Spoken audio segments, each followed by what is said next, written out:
Welcome in, everybody. It's the coach. This is Madden. Ready,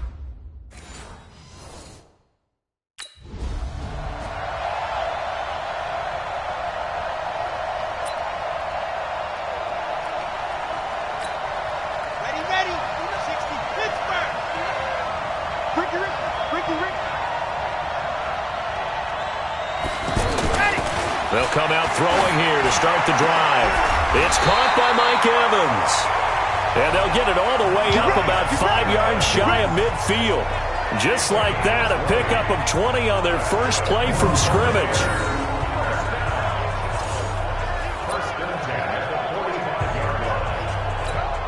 The big play to start him out has him at the 45 already.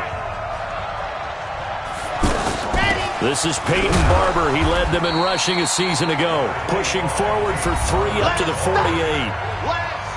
A look there at the numbers for Barber from last time. 17 carries, 97 yards. I'm so glad you asked for a couple of offensive linemen to talk to before the game because they told us that in last week's contest. The Panther rush too strong. They get there and take him down. Brian Burns just would not be denied. That's a loss of 7. And, Charles, part of the reason they lost last week, they didn't have a single sack. Well, they changed that quickly. But did they ever? And it was something they talked about with us extensively. They needed to get pressure. How were they going to get to the quarterback? Obviously, they schemed themselves into a great play, didn't they? So much of the game today.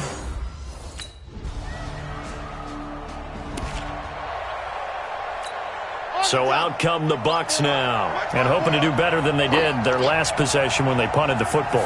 Appeal to the vanity of your offensive line. Tell them that they control your fate.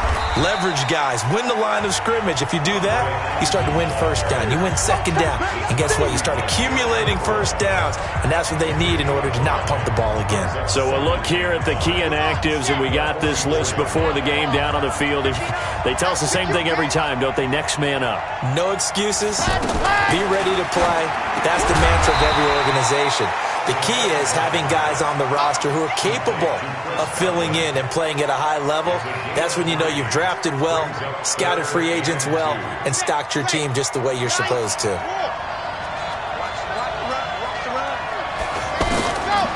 He'll drop to throw. Complete. He finds Bray. And able to pick up the first across midfield to the 47. First connection there of the afternoon for those two, and it's good for a first down. Defensively here, you're facing a top 5 team in terms of points scored in the NFL. So when they're that high powered, you've got to find a way to hold them under 20, because to me, that's the magic number. 20 points scored, you give yourself your best chance to win. So if they're up around 24, 28, 30, they could be in some trouble. And I think so, because then you turn it into a shootout, and that means your offense has to keep pace. When we talk about Luke Kuechly, you can't talk about his overall game without talking about his intelligence and how he controls the whole defense. He quarterbacks that defense, and at times will actually make checks, just like a quarterback would on offense to get them into the right defense. They definitely were on that play. How about that finish, holding that to a minimal gain? They try to throw on second down, but this one is incomplete. Anytime a defense can sit back in a zone like that, it tends to create a lot of congestion in the middle of the field. Makes it very hard to slot one in. Looked like I-4 at rush hour in your hometown of Orlando, Florida. An absolute mess. He'll look to throw. And break. The tight end's got it. The completion good for only 6, and that'll bring up 4th. A short game that doesn't get them the first down.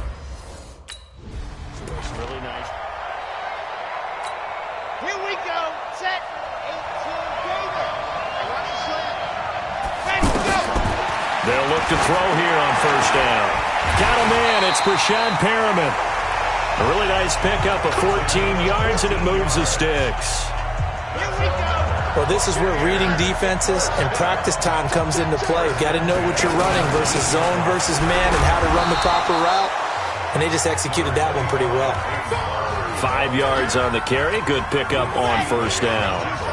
Peyton Barber, a surprise workhorse for the Buccaneers in 2018. I don't think they expected him to have 234 carries, but he certainly felt like he could carry the load and just carried it there for a nice gain. 4 yards on the completion, and it sets up a third down. One-handed. Love the effort. Not much production on that play, though, huh? Not a whole lot of yardage. You get that grab, you probably want a first down. And he'll be the one in the film session and be saying, hey, run that one back, coach. Yeah. Run that one back. One more time. Let's see that 2 again. more time. And they won't. 8 more times. They won't. Didn't get much out of it.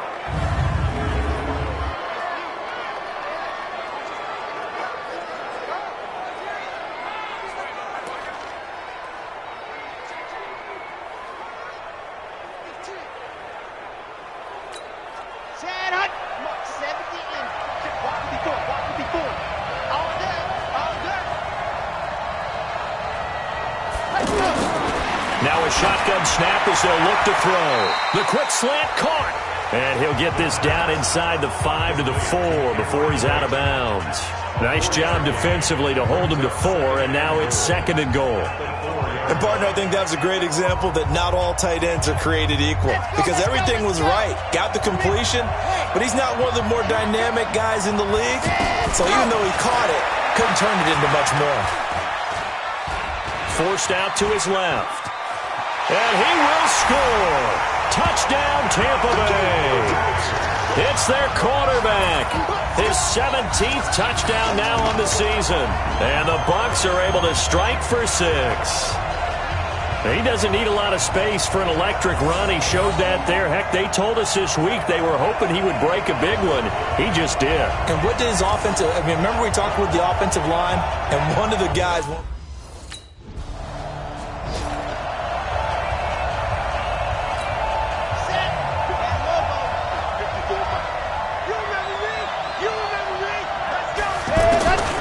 They'll try and start this drive in the air. He's going to flip that out to the flat. It's complete. He'll be hit down at the 33, 5 yards on the play. How about that shuffle pass? Or if you want to call it the shovel pass, that's fine too. That's one of those plays that you take a little bit of risk there because you're trying to throw the ball into the middle of the field where a lot of big bodies lurk, and they can knock it away, pick it off, but they were able to execute it successfully on that play. Throwing again on 2nd down, but this time it's incomplete. You get a tight end like this, and you know he's used to dishing out punishment, but here, he's going to have to absorb the contact, and as a result, unable to hold on to the football. Now a shot taken on 3rd down, but it's going to wind up incomplete.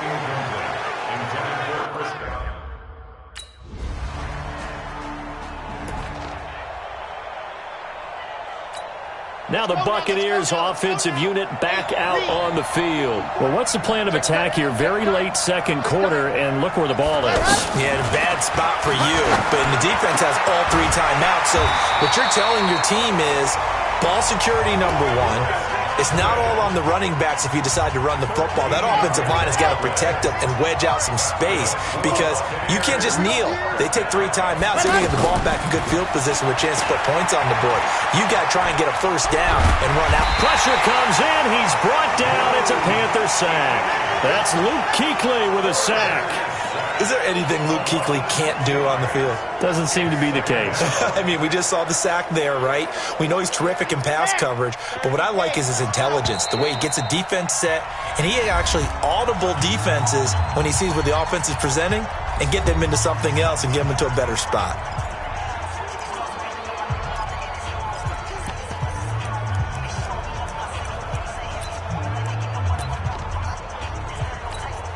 Work to be done here on 2nd and 16 after the sack. 2nd and long.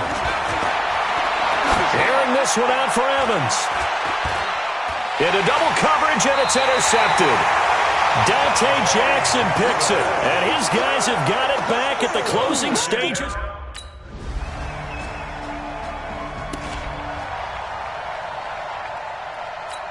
Here comes the Buccaneers offense. They get their first reps of the 2nd half. They were able to get the ball back here, didn't surrender any points. Now they'll look to add to that lead. Yeah, how about the boost the defense gave them? Going right out on the field, shutting them down, not giving up any points, and turning the ball back over. They want to do their part now and show them a little respect and some gratitude by scoring some points. And to get a little more cushion.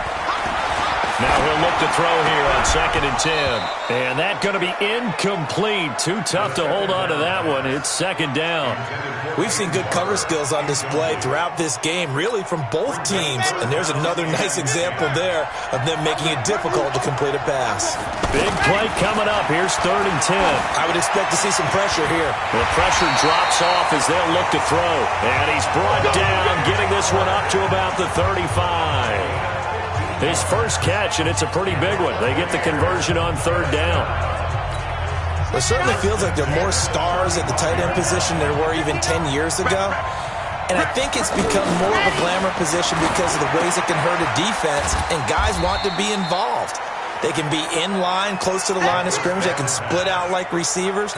But hands, route running, speed, and some toughness to go across the middle, you put it all together, you got a heck of a tight end candidate. Airing it deep for Fowler. And that's going to be incomplete. Good effort there trying to take a shot, but it's 3rd down. The beauty of being able to play a zone defense when you can sit back and see the ball coming out of the quarterback's hands, guess what? Creates a lot of confusion, kind of a muddle in the middle of the field where you go make a play on the football. Back to throw here. And that is incomplete.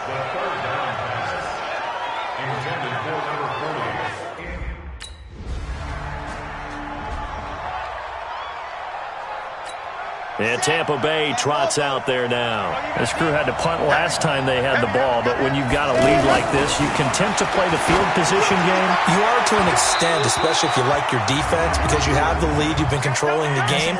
But why put them in a tougher spot? You want to get out there and get something done on offense and maybe take command of this game yourself. Well, they've done a good job on these receivers, pretty much held them in check, and they're a little too close for comfort. And you're always looking for a play to get you going, right? You're looking for someone to make one. But maybe this penalty, this pass interference call, that can help shake them loose. Nothing at all on that one. It'll be 2nd down. Got to give credit where it's due. Really nice defense on that play. The pitch and catch was successful, but not any run after it. Had the completed pass, but for no gain, stopped right at the line, so it's 2nd and 10. Now, meanwhile, here's a 2nd down throw that's knocked away and incomplete. Jordan Leggett, the tight end, his intended receiver. But now it'll be 3rd down. How about the defensive effort from both of these teams that we've seen in this game? Would you say it's like a high-stakes chess match right now? Chess is one way to go. Yeah, I like it. Okay, the only reason I say that, you feel like they're contemplating their moves before actually making one, and none of them being done very quickly.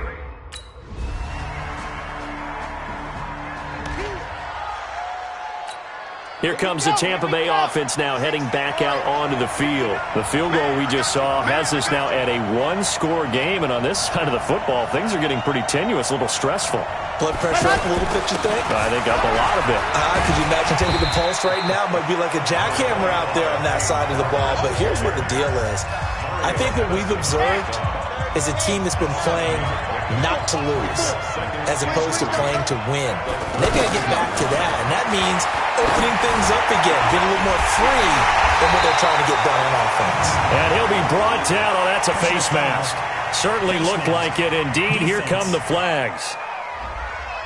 So they'll take the yardage and tack on 15 more for the face mask. Talk about a play that absolutely costs you in the end. Just trying to do your job, right? Trying to get him on the ground.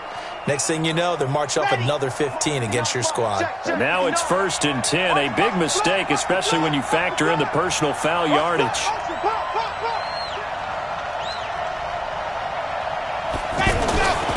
On the handoff, this is Barber. Give him a couple on the carry there, 2nd and 8. I think you'd have to say defensively, these guys are doing their job pretty well, right? Yeah, we talked about them holding them under 20 points, right, on defense. And they've done that. They've held them. The problem is their own offense hasn't answered their challenge, which was to score more. Yeah, exactly. I remember you saying magic number was right around 20, and the offense has been the issue. You're right.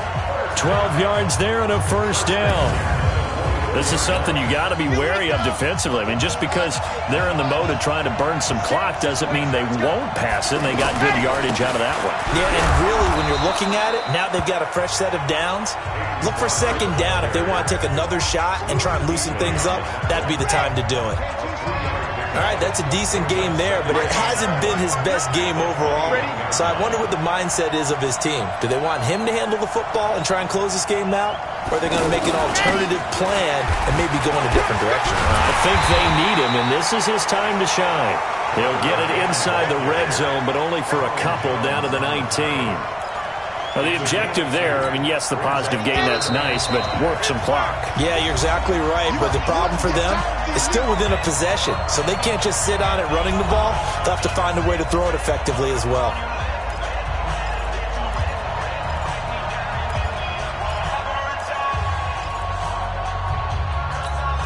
So it's Buccaneer football as we welcome you back. They're facing a critical third down now as they try to hold on to this lead. That's into the hands of the tight end, Leggett. And he's into the end zone for a Tampa Bay touchdown. Jordan Leggett, his second touchdown on the season. And the Bucs are going to add on to their lead. So it goes for a rookie quarterback. He had the INT earlier in this first half, but he bounced.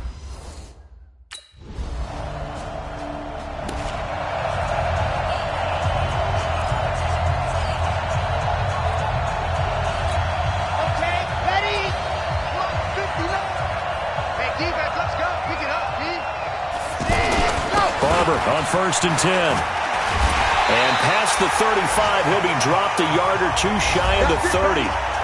Now the Panthers going to use the first of their timeouts as it comes with exactly a minute to go in the football game.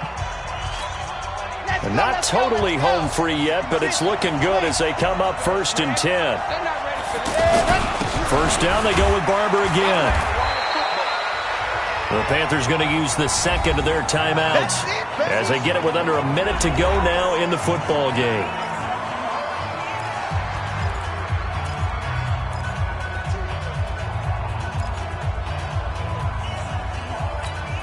The first down run got 5. Here's 2nd and 5. On 2nd down, Barber. And now they're going to get him down right at the line of scrimmage. Now the Panthers going to signal for their third and final timeout as they get the stoppage with a little over 50 seconds left to go in the game. The Bucs on 3rd down, not quite 50%, 4 for 9. This will be 3rd and 5. On 3rd down, here comes Barber. He's going to be marked down very close to the first down marker, but it looks like he's a yard short. It's a short here with.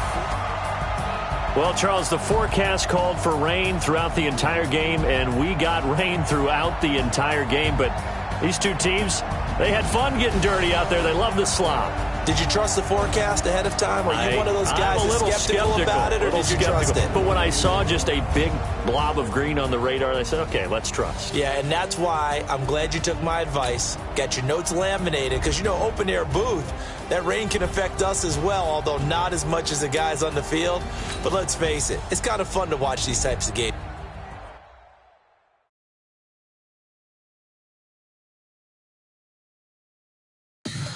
Tell me what you want, what you need. Tell me what you wanna give, how much blood would you bleed? I'ma tell you.